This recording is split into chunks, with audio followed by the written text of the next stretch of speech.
Here we are on level 6 of the Simpsons Hit and Run, the next to last level of the game, featuring Bart in the Harbour area of Springfield. Last seen on level 3 where we played as Lisa.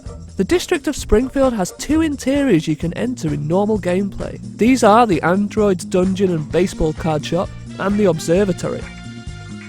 First we'll check out Android's Dungeon. Okay, you join me at the point where I've gone out of bounds and I've found the interior in its true place on the map, outside the boundaries of the playable area. I'm spending a bit of time here making sure I drop down into the right area of the interior again. I want to be outside the front of the shop, as that's the most interesting part. After taking a few baby steps forward, I'm able to drop down into the place that I wanted to. Landing here allows you to walk along the path outside the front of the store, and you can also view the image that acts as a backdrop for this interior, creating the illusion that it's in its regular place on the map. The interior of the shop is pretty much the same as on level 3, but like always, there are no level gags here. I honestly don't know why they don't load in when you enter the interiors in this way. This means that certain things are missing, including Radioactive Man near the entrance, and the robot in the rear corner of the shop. And Comic Book Guy is also still present too. In fact, you can even kick him through the floor. Yep. So there's not too much more to explore in this interior now, so I'll move on to the second and last interior in the Harbour area of Springfield, the Observatory. Starting across the road from the building, I'm going through a nearby wall, and then I'm actually going to get out of the car and walk on foot for this one. It takes a lot longer, but it's also a lot safer, as I found that my car would easily flip over and fall through the level at this point on the map. Coming up to this interior in Out of Bounds, it's really odd to see just how big the background image is for this interior. And what's even weirder is that, if you look at it in this spot, it looks like there are 2 moons on the level. On level 3, of course, you can see 2 suns in the same place. It's almost like we're in a different part of the galaxy or something. So we're going right through the background image now, which of course isn't solid. And finally the interior is revealed. It's a short walk from the image to the observatory, and you pass right over the areas that seem to be not solid when we did this on level 2. The little section of land with the tree, and the walkway around the exterior of the observatory too.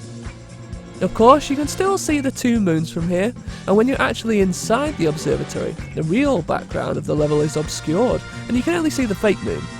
So, having dropped down into the interior itself, it's time to explore what's here again. Again, the gags are all missing, so no teleportation booth with that monkey inside, which may or may not be Mr. Teeny. Towards the back of the interior, you can jump up on the clothes icon again, just like you can in the other interiors. This is actually a great way to break out of the regular area, but of course you're prohibited from jumping when you enter these interiors regularly, which is why we made the effort to go out of bounds in the first place. Back here, you can see one of the Scratchy robots from Itchy and Scratchy Land, a bookshelf, some doors which actually lead to nowhere, a desk, and also the hover bike, which is actually a playable vehicle in the game. You can also see behind the entrance to the interior from here, which is where the player camera usually points.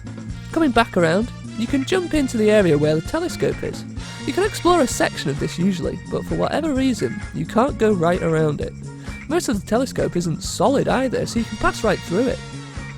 So when I was actually trying to jump back outside the regular area of the observatory, I accidentally passed through the wall and made it outside.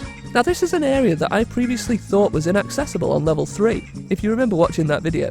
You can fully explore the walkway outside the large window, which is something of course we didn't manage to accomplish in level 3. I think it might have been because I dropped down from too high back in that video, but never mind, we're here now.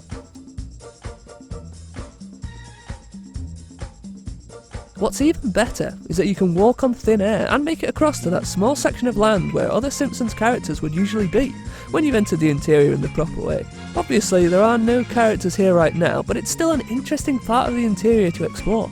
Well, the exterior of the interior anyway. So thanks for watching. Be sure to watch any previous parts of the series you've missed and look out for the last episode very soon.